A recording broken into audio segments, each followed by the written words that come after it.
Historical volatility and implied volatility provide different perspectives on market price movements.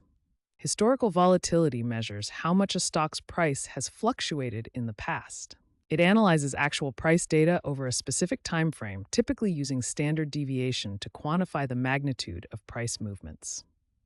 Implied volatility, on the other hand, is derived from options prices and represents what the market expects future volatility to be. Options pricing models use current market prices to extract the volatility implied by traders' willingness to pay for options. While historical volatility tells us what has already happened, implied volatility serves as a forward-looking metric that signals market sentiment. The key difference is that historical volatility is backward-looking, showing what has happened, while implied volatility is forward-looking, indicating what traders believe will happen in the future.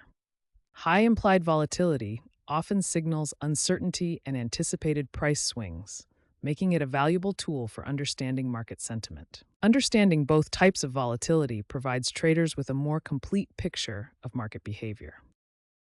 The VIX, or Chicago Board Options Exchange Volatility Index, is often referred to as the market's fear gauge. It provides insight into market expectations of volatility over the next 30 days based on S&P 500 index options. Interpreting VIX levels is key to understanding market sentiment. The scale typically ranges from around 10 to over 60 in extreme cases. Lower VIX values, below 20, generally indicate a calm market with investors expecting minimal volatility. Values between 20 and 30 indicate normal market conditions with moderate volatility. When the VIX rises above 30, it signals significant market uncertainty and fear, often preceding or during market downturns. The VIX tends to spike during periods of market stress. Here we can see how the VIX might react to a significant market event.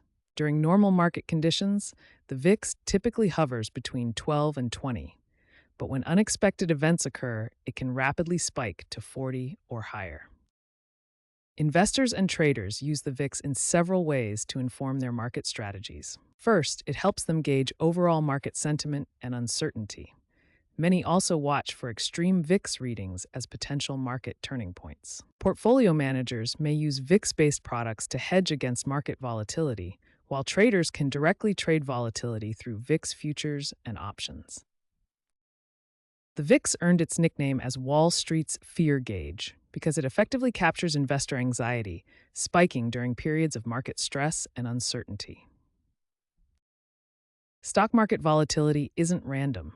It often follows predictable seasonal and cyclical patterns that repeat over time. Looking at monthly patterns, September and October historically show significantly higher volatility in U.S. markets. This phenomenon has persisted across decades of market data. Earnings seasons occur every quarter when companies report their financial results. These periods typically bring increased volatility to individual stocks and the broader market. Economic cycles also influence market volatility. Volatility tends to increase significantly during economic transitions, such as moving from expansion to contraction, as uncertainty about the future increases. Recognizing these predictable volatility patterns can help investors prepare for potentially turbulent periods and adjust their portfolios accordingly. Managing portfolio volatility is essential for achieving consistent returns while minimizing risk. One of the most effective ways to manage volatility is through diversification across different asset classes, sectors, and geographies. A single stock can experience extreme price swings and high volatility. By contrast, a well-diversified portfolio combines assets that don't move in perfect correlation, resulting in smoother overall performance. Effective diversification includes various asset classes such as stocks, bonds, real estate investment trusts, precious metals, and cash. A second strategy is asset allocation, which involves distributing investments across different asset classes to achieve a desired risk-return profile. An aggressive allocation might have 80% in stocks, which can lead to higher volatility but potentially greater returns. By contrast, a conservative allocation reduces stock exposure in favor of bonds and other lower volatility assets.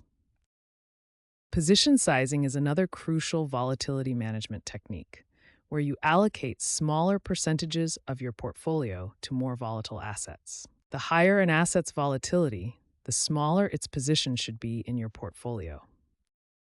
Investors can also use specialized investment products designed specifically for volatility management.